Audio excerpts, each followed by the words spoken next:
On va appeler dans nos vies l'esprit des 4 vents. Amen. Parce qu'on est en avril, hein, donc on est tous sur le chiffre 4. Sur le chiffre de l'équilibre. On va lire un texte dans Ézéchiel chapitre 37.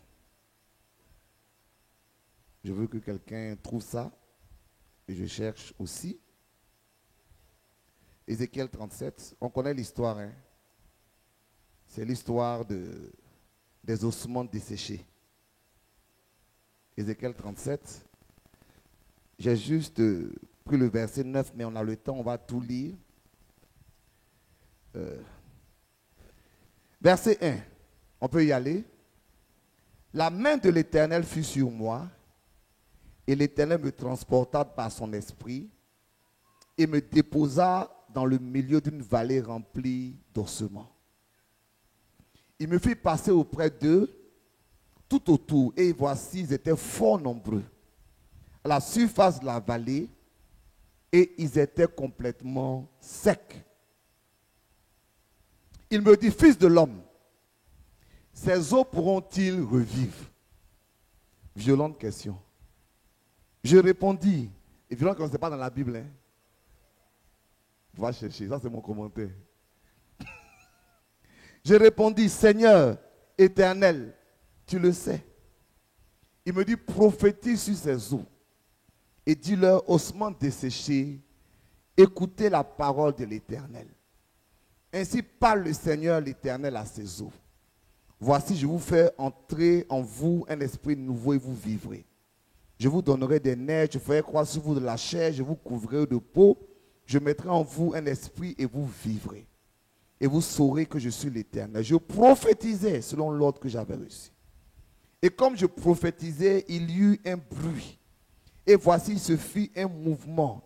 Les eaux s'approchaient les uns des autres. Je regardais et voici, il leur vint des nerfs. Et la chair crue.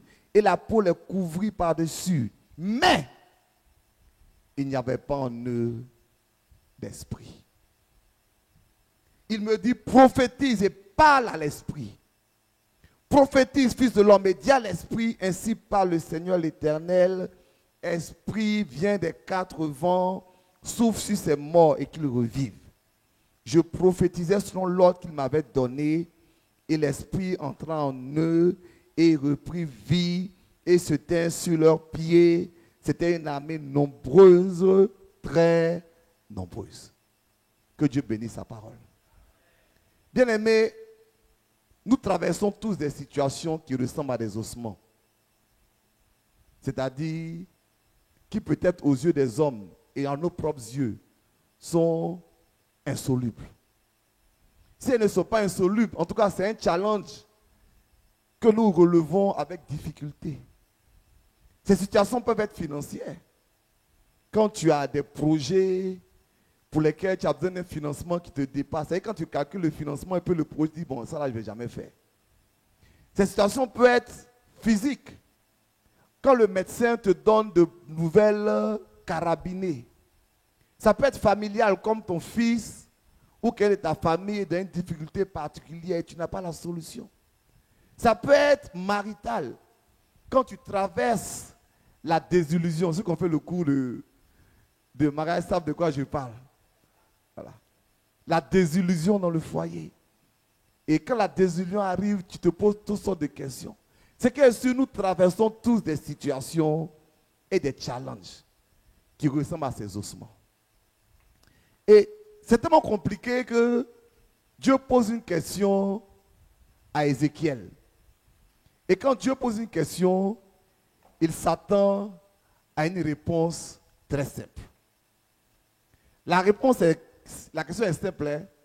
Ézéchiel, les ossements que tu vois là, est-ce qu'ils peuvent revivre?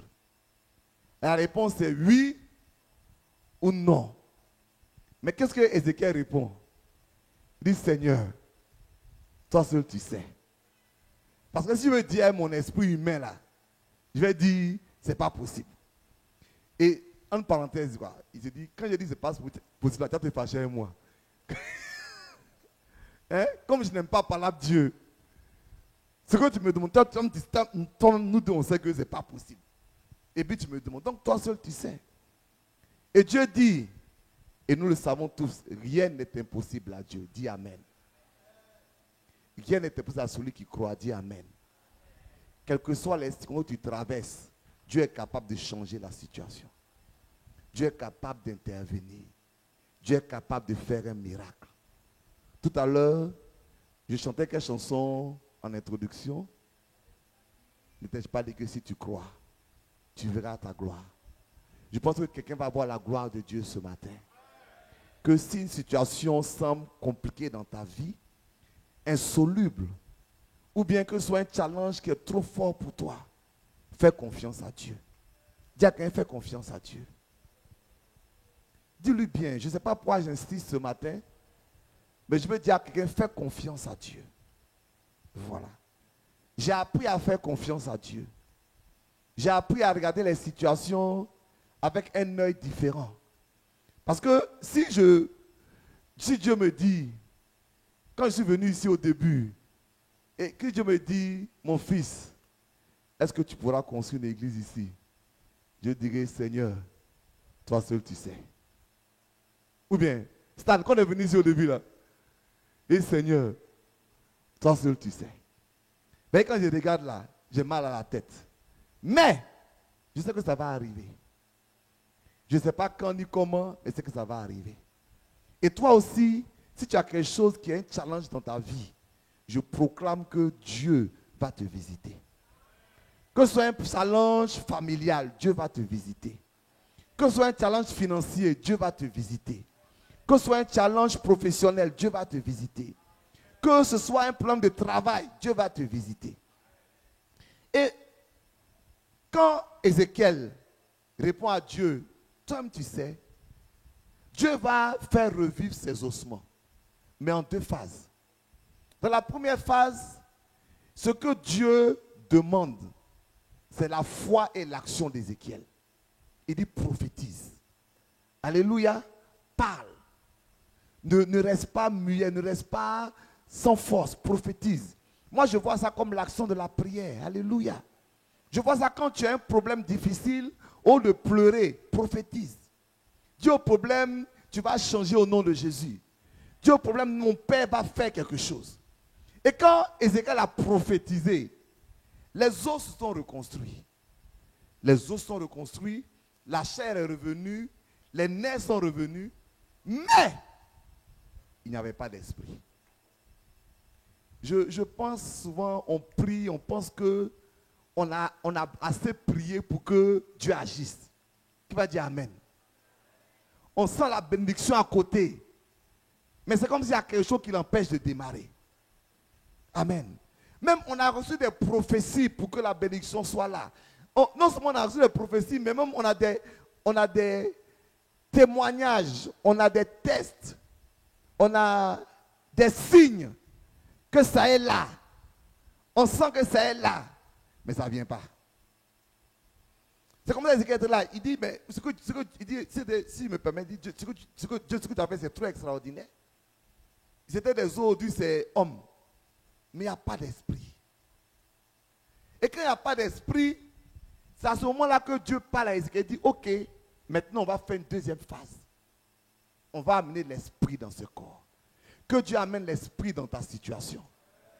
Peut-être que ta prière a déjà formé ta bénédiction. Alléluia. Parce que ta prière dans ta pensée a déjà construit ta bénédiction. Il lui faut juste l'esprit. Vous savez, le mot esprit est un mot intéressant. Le mot esprit en hébreu c'est rouach. Rouach, dis avec moi rouach. Rouach, c'est à la fois l'esprit, c'est à la fois le vent. Amen.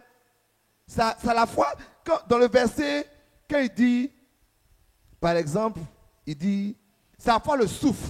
Voilà, il dit prophétise et parle à l'esprit. Le mot esprit ici, là, c'est le mot vent. Amen. Et il dit, dis à l'esprit, dis au vent.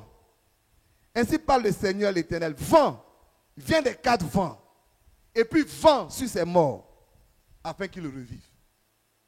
Donc, dans tout ce texte-là, il y a un seul truc qui ressort, c'est que tu as besoin du vent. Parce que, quelle que soit la belle machine ou le beau bateau que tu as construit, si tu n'as pas de vent, tu vas stagner. Le vent est là pour te souffler, il est là pour te pousser, il est là pour te faire avancer. Que Dieu souffle son vent sur toi. Et que ta bénédiction qui est en gestation, je parle à quelqu'un, dit que ta bénédiction qui est en gestation, celle qui a pris corps, puisse bouger par le vent.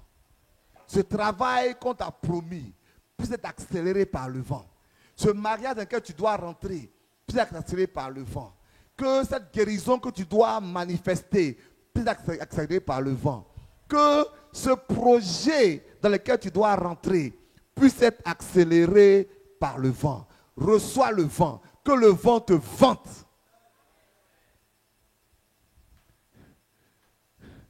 Dieu dit à Ézéchiel, dis au vent, vent, viens, et puis vente-nous. De sorte que le vent va rentrer dans ce corps. Parce que le mot esprit, c'est encore le mot vent. Et qu'ils vont se soulever. Mais pour que le vent rentre, comme on est dans l'équilibre, Ézéchiel n'a pas appelé un seul vent. Il n'a pas dit vent, un vent vient. Dieu a dit à Ézéchiel, merci, il dit, parle à l'esprit. Et dit, vent, souffle des 4 vents. Et vous savez, le chiffre 4, comme on l'a dit, c'est le chiffre de l'équilibre, parce que c'est le chiffre des 4 points cardinaux. En d'autres termes, pour que le vent souffle bien, il ne faut pas qu'il vienne d'un seul côté. Il faut qu'il vienne à droite, à gauche, devant, derrière. On est d'accord? Parce que si le vent ne souffle pas de tous les côtés, il ne va pas bien souffler dans ta vie. Et c'est ça l'équilibre. Des fois, on reçoit un type de vent, mais on ne reçoit pas tout le vent en même temps. Et la situation de ces corps était telle que ce n'est pas un vent qui pourrait les ressusciter. Il fallait que le vent vienne des 4 points cardinaux. Le vent du nord, je vais prendre dans le sang des églises une montre, le vent du nord, le vent de l'est, le vent du sud, le vent de l'ouest. On est bien d'accord, non? Vent vient des 4 vents. C'est-à-dire, vent du nord vient souffler dans ma vie. Vent de l'est vient souffler dans ma vie. Vent du sud vient souffler dans ma vie. Vent de l'ouest vient souffler dans ma vie. Est-ce que tu as dit ça à moi? On se tient debout. On se tient debout. Hein? C'est une prophétie. Dis, vent vient souffler dans ma vie.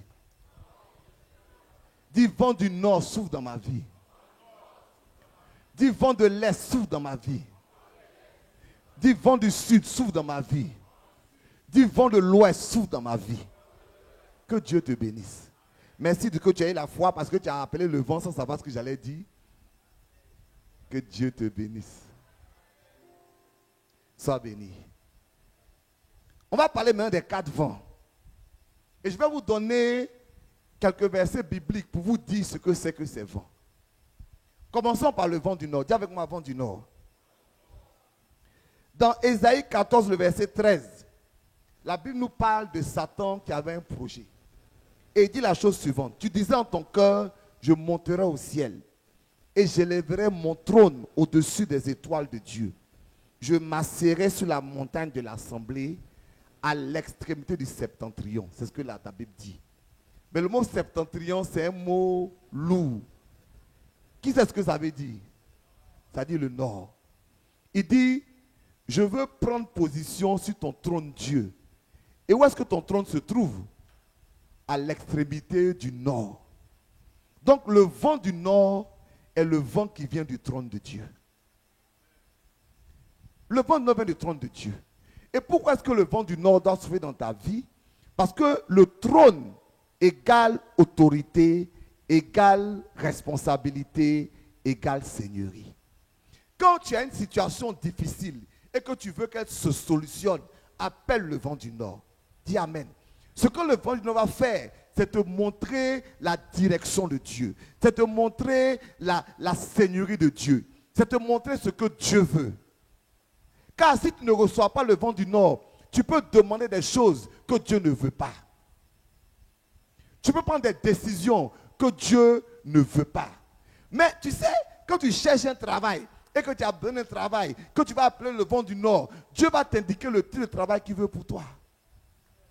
Quand tu as une situation difficile dans ton foyer, si tu appelles le vent du nord, Dieu va te montrer l'attitude qu'il veut que tu aies. Parce que si tu ne reçois pas le vent du nord, tu vas aller comme tu veux. Il faut que Dieu fasse tomber son vent de son trône vers toi. Tu ne dis pas bien Amen. Tu ne dis pas bien Amen. J'ai remarqué que nous les chrétiens, nous sommes motivés par beaucoup de choses. Surtout dans les difficultés. On est motivé par nos émotions. Amen. On veut réagir selon nos émotions. On pense que Dieu va justifier notre réaction émotionnelle. On réagit selon nos intérêts. Il ne faut pas dire Amen, mais ce n'est pas grave, je vais continuer. On réagit selon nos intérêts, c'est-à-dire on calcule par rapport à ce qui est forcément que nous on croit étant le meilleur pour nous. À la réalité, Dieu a une volonté dans ta situation. La Bible dit que les pas de l'homme juste sont ordonnés par Dieu. Mieux même, parce que moi c'est un verset qui m'a toujours intrigué. Telle voie paraît droite à un homme, mais son issue, c'est la mort. Des fois, nous aggravons notre problème. On ne recherche pas le vent du nord, mais en recherchant nos solutions qui sont nos solutions. Abraham devait avoir un enfant, comme Dieu ne répondait pas, il n'a pas demandé à Dieu. Il a laissé sa femme l'influencer. C'est vrai, mais ce n'est pas juste. Je n'ai pas commenté ça, mais non, on se comprend. Donc, hein? Ça, je vais faire une parenthèse. Est-ce que donc Abraham devait refuser? D'accord? Maintenant, ça n'a rien à voir avec le message. Hein? Qu'est-ce qui serait passé si Abraham refusait? Tu dis quoi? Non. Le temps où elle a parlé, et puis elle va tomber enceinte là. Qu'est-ce qui serait passé de la vie d'Abraham?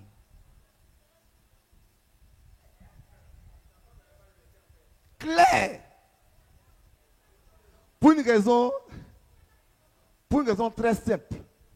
C'est que, et c'est ce que je dis, on doit recevoir le vent de Dieu. Dis Amen. Parce que ça que sa femme a fait là, c'était pas mauvais. Je vais vous choquer, hein? C'était pas mauvais. Ce que sa femme a fait était l'attitude que la loi de leur période indiquait à une femme qui ne pouvait pas avoir d'enfant. C'est écrit dans le code d'Hammurabi. C'est dans le code de leur région. Que si une femme ne peut pas avoir d'enfant, alors elle prend sa servante et elle donne la servante à son mari, non pas comme femme, mais comme partenaire sexuel, pour que l'enfant qui sort appartienne à la femme. Donc, à la vérité, l'enfant d'Agar appartenait à Sarah. Donc, elle utilise le moyen que le droit lui donne pour obtenir sa bénédiction. Dis avec moi, vent du nord, souffle sur moi. Parce que si elle était rentrée plus tôt, au lieu de trouver la solution intellectuelle, légale, juridique. Moi, je vois beaucoup de situations. Hein? On aime les solutions juridiques, les solutions légales, mais elles ne sont pas forcément divines. Il ne faut pas dire Amen, mais ce n'est pas grave. Elles ne sont pas forcément divines. Les solutions traditionnelles ne sont pas forcément divines. Les conseils des gens ne sont pas forcément divins. Si tu as un problème et que tu veux que la vie vienne dans ton problème, laisse le vent du nord souffler sur toi. Laisse Dieu te parler depuis son trône. Laisse Dieu t'indiquer ce qu'il attend de toi. Laisse Dieu travailler dans tes circonstances. Dis avec moi, vent du nord, souffle sur moi. Le deuxième vent, c'est le vent d'est. Le vent d'est est particulier parce que chaque fois que le vent d'est s'est manifesté dans la Bible, c'était pour parler de correction ou de jugement. La correction, c'est pour nous. Le jugement, c'est pour nos adversaires. Alléluia. Quelqu'un dirait, mais pourquoi est-ce qu'il faut la correction? Je vais lire là. Bon, d'abord, je vais voir. Disons d'abord le vent d'Est. On est ensemble? Exode 10, 13. Moïse étendit sa verge sur le pays d'Égypte. Et l'Éternel fit souffler un vent d'Orient sur le pays. Et le vent d'Orient avait apporté les sauterelles. Donc, jugement. Genèse 41, 27. Les 7 vaches décharnées et laides qui montaient derrière les premières sont 7 années. 7 épis vides brûlés par le vent d'Orient. Encore, je peux continuer sur le vent d'Orient. Amen. Exode 14, 21. Et Moïse étendit la main sur la mer. Et la mer fit aller la mer, du moins, et l'Éternel fit aller la mer toute la nuit par un vent d'Orient qui mit la mer à sec. Et les eaux se fondirent. Jugement de nos adversaires. Que le vent d'Orient vienne dans ta vie pour comment on dit ça? Frapper, détruire, éloigner. Quoi d'autre? Quoi d'autre? Chasser, confondre, disperser. Si ton problème, il y a quelqu'un qui est derrière, j'appelle le vent d'Orient maintenant. Que le vent d'Orient souffle cette personne. Que le vent d'Orient ouvre la mer rouge pour que tu traverses. J'appelle le vent d'Orient sur tout sorcier qui va attaquer ta vie. Le vent d'Orient le chasse dans de ta face. Que le jugement de Dieu tombe sur sa vie, sur sa maison, jusqu'à ce qu'il te libère. Parce que quand Pharaon ne voulait pas libérer le peuple, c'est là que Dieu a fait venir le vent d'Orient. Il envoie les sauterelles. Et le jugement de Dieu a obligé Pharaon à libérer. Que le jugement de Dieu contre tes adversaires soit la liberté de ta vie. Mais le vent d'Orient, le jugement, il y a l'autre côté. C'est la correction. Dis avec moi correction. La Bible dit, c'est un verset qui m'a toujours intrigué. Est-ce qu'on est ensemble ce matin? Le verset m'a intrigué. Le verset dit la chose suivante. Le verset dit que celui qui n'a pas part à la correction de Dieu est un enfant illégitime. J'espère que tu n'es pas un enfant illégitime. C'est bizarre. Ça veut dire quoi? Ça veut dire que si dans ta vie, c'est dans Hébreux chapitre 12 qu'on peut lire, le verset 8. Si vous êtes exempt du châtiment auquel tous ont part, vous êtes des enfants illégitimes, non des fils. Si tu fais tout ce que tu veux dans ta vie et que Dieu ne te corrige jamais, tu es un enfant illégitime. Les gens disent pas amen, mais ce n'est pas grave. Dieu montre son amour envers toi dans ce que quand tu es dans une situation compliquée, dont tu es responsable, tu dois accepter la responsabilité. On se comprend? Tu dois accepter la responsabilité. Ça, c'est le code pour les méga d'hier. Tu dois accepter la responsabilité et accepter possiblement la correction de Dieu. Et aidez-moi, pardon. Je ne sais pas si ce message va vous allez apprécier, mais je le dis quand même. Les chrétiens n'acceptent jamais la correction de Dieu. Quand ils ont fait quelque chose et que ça a une conséquence négative, ils ne se mettent pas devant Dieu pour dire Seigneur, pardon, ce que je sais, moi je sais que c'est ça, j'ai fait, puis je reçois ça. Jamais. Ils veulent trouver forcément un autre bouc émissaire. Ils veulent trouver quelqu'un qu'ils vont accuser. Ils veulent trouver quelqu'un sur qui ils vont mettre. Tu vois, il y a des décisions quand tu prends, assume. Dis amen. Assume. Si ça n'a pas bien marché, aie le courage de dire Seigneur, pardonne-moi. Parce que quand on va voir 90% des problèmes que nous avons, on a une petite partie, je vais être gentil, hein, une petite partie dedans. On a 10%, non? Docteur dit 10%. Madame, on en a combien dedans? 10%. Attends, vous êtes d'accord que dans le plan, on a 10% dedans? 10%. On est comme Adam et puis Ève. Quand Dieu demande à Adam, pourquoi vous êtes nus? Il dit, c'est la femme que tu m'as donnée. Quand Dieu demande à la femme, ok, donc on dit c'est toi. Donc qu'est-ce qui s'est passé? Elle dit c'est le serpent. Elle dit c'est le serpent qui est venu dans mon coin. Le serpent, lui, il n'a pas les chances. Dieu lui a même pas demandé pour dire pourquoi tu as fait ça.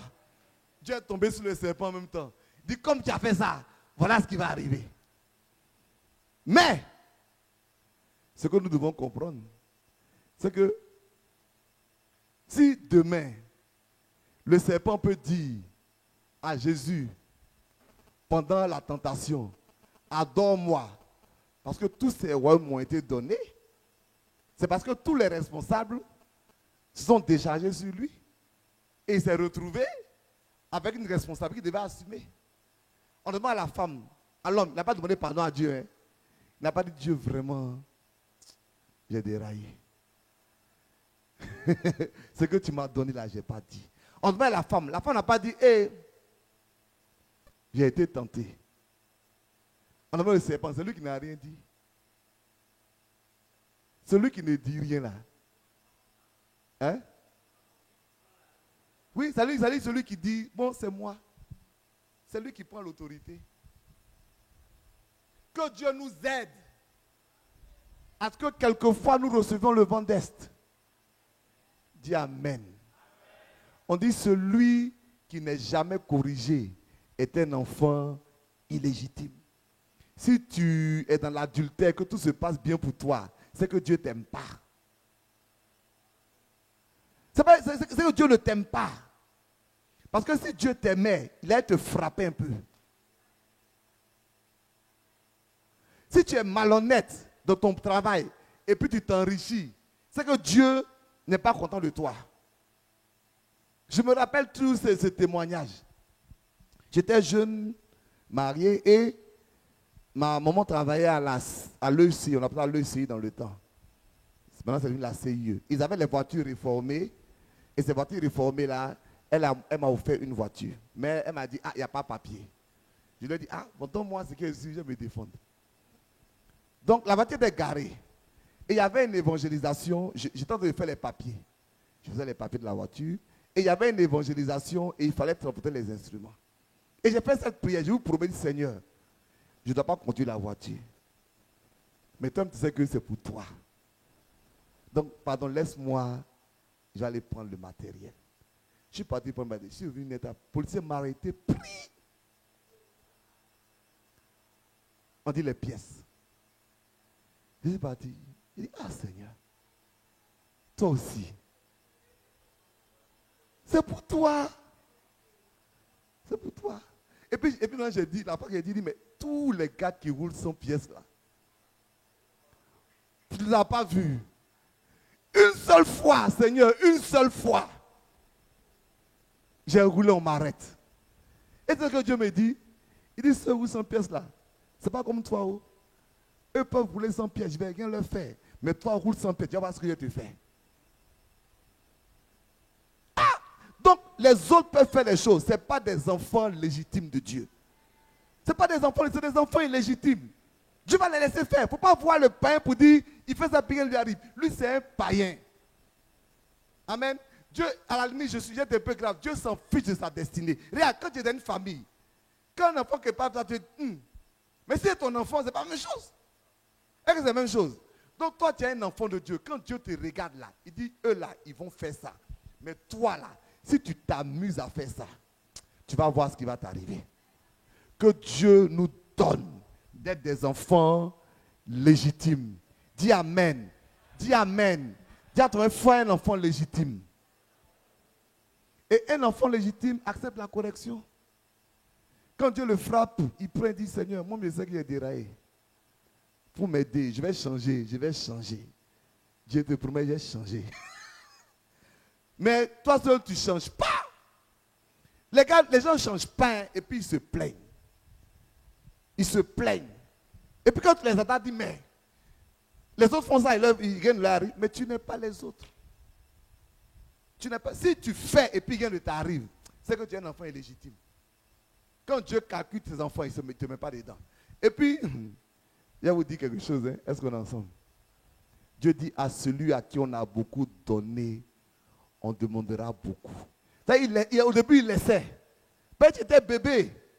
Maintenant, tu es grand. Tu veux continuer ça. Ce n'est pas possible. Il y a des gens, ils ont 10 ans de conversion, ils veulent continuer à ne pas pardonner.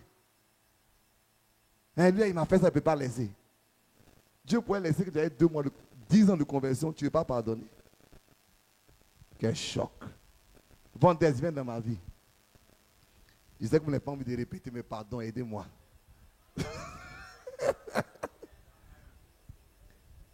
Est-ce que quelqu'un est prêt à assumer, à accepter la correction de Dieu? Parce que si tu n'acceptes pas la correction de Dieu, ta situation ne va pas changer. En fait, c'est ça le véritable problème. Pourquoi ta situation ne va pas changer? Parce que tu n'assumes pas la responsabilité pour la situation. Donc, Dieu ne va pas changer la situation. C'est comme cet homme-là qui est assis devant la fontaine de la grâce depuis 38 ans. Pourquoi? Parce qu'il ne veut pas assumer sa situation. C'est son seul problème. Quand Dieu lui demande, je lui demande, est-ce que tu veux être guéri? Oui ou non? Mais tout de suite, là, on ne lui a même pas demandé quoi que ce soit. Est-ce qu'on lui a demandé? On dit, tu veux guérir ou non? On ne lui a pas demandé de parler de quelqu'un. Il parle de quoi? Il dit, non, les gens sont contre moi. Pourquoi? Il dit, quand je veux plonger, les gens prennent ma place. Puis, non seulement les gens sont contre moi, mais en plus, il n'y a personne pour me pousser. Donc, moi, de tout ce qu'il a dit là, c'est ça même qui m'énerve. Vous êtes, suivez-moi, pourquoi ça m'énerve? C'est que vous êtes, vous tous malades. Vous êtes tous devant la piscine. Chacun cherche à plonger. Toi, tu veux que dans ça là, quelqu'un n'a qu'à te pousser.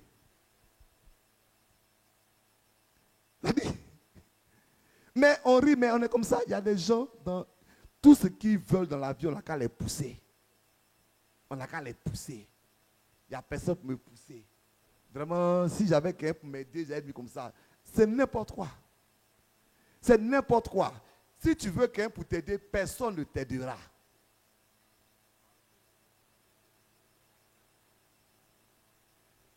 Peut-être dire des choses qui n'ont pas vous plaire, mais ce n'est pas grave.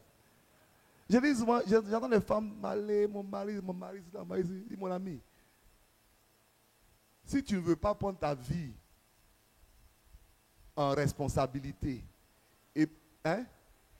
Non, Jean, si ça ne m'arrive pas, mon mari a fait ceci. C'est-à-dire tout ce qui arrive négativement, c'est le mari. C'est le mari qui? C'est le mari qui? C'est le mari qui? Il ne me supporte pas, il ne me soutient pas. Il n'est pas avec moi. Mon mari, c'est ci. Mon mari, c'est là. Un jour, mon pasteur m'a dit quelque chose. Moi, je n'ai jamais oublié ça. Il m'a dit, si quelqu'un compte sur quelqu'un d'autre pour remplir la place que Dieu doit remplir dans sa vie, il va être malheureux. C'est-à-dire, il y a une place là. C'est Dieu seul qui peut remplir. Un homme ne peut pas remplir, une femme ne peut pas remplir. Tu vas compter sur un homme pour remplir, tu vas être malheureuse. L'homme là, c'est un être humain. Il va chauffer ton rognon.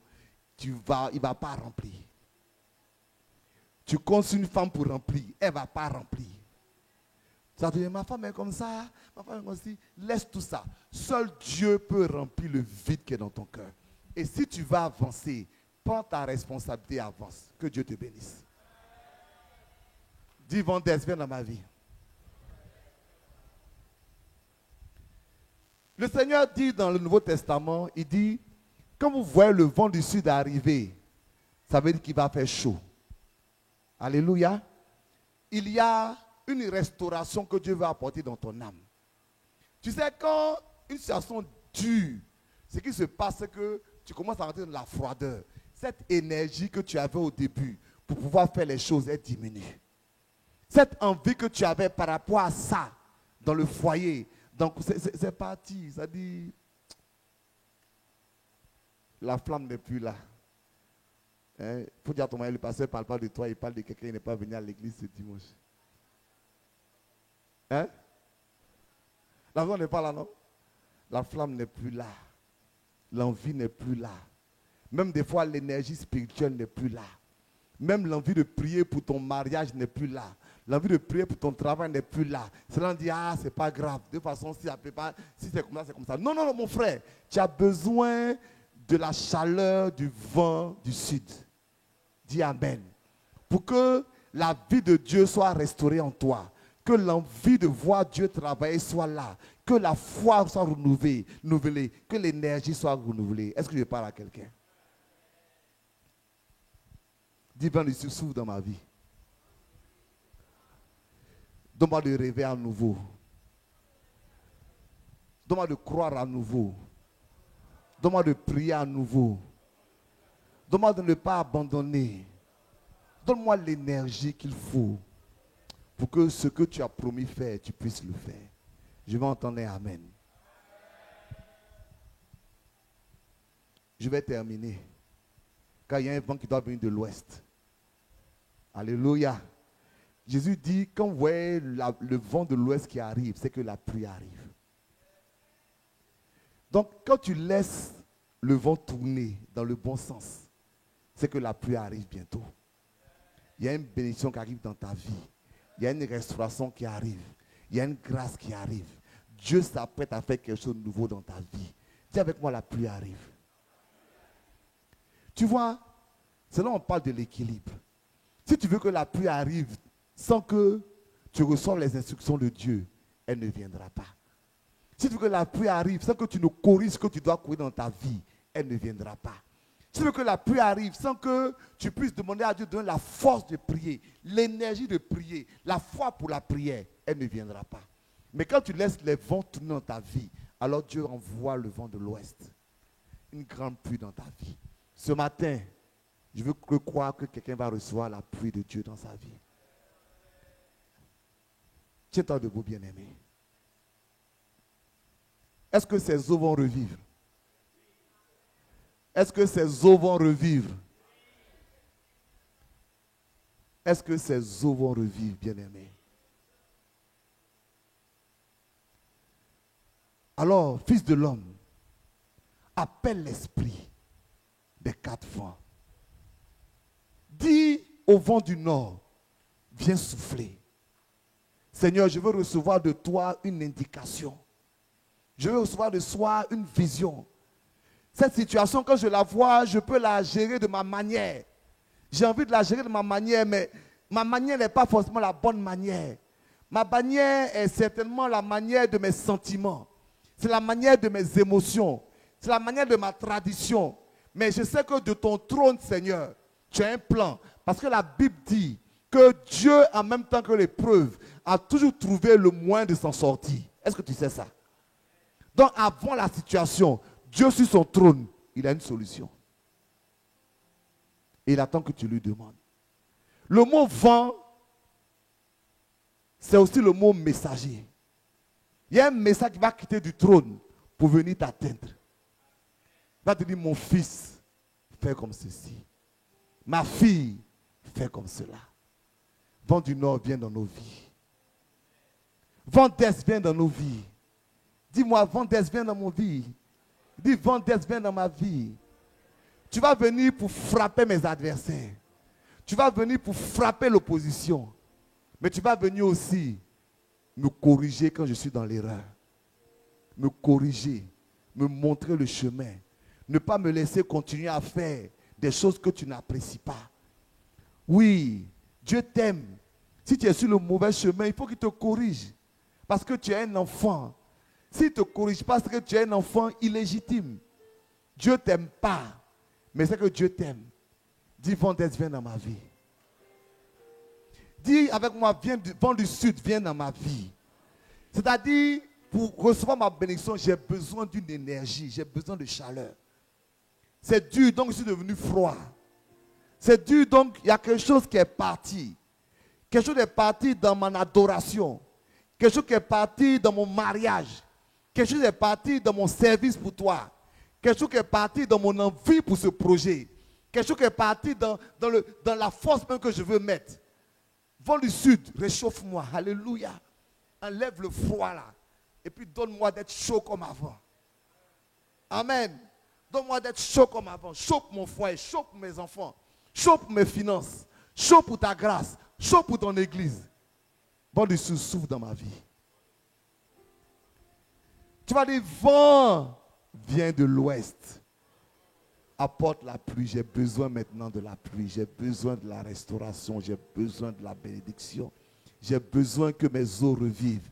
J'ai besoin d'une armée nombreuse. Ce qui me touche dans ce verset, on dit que c'est devenu une armée nombreuse. Ce qui était mort est devenu une armée nombreuse. Je prophétise que ce qui est mort dans ta vie devient une armée nombreuse.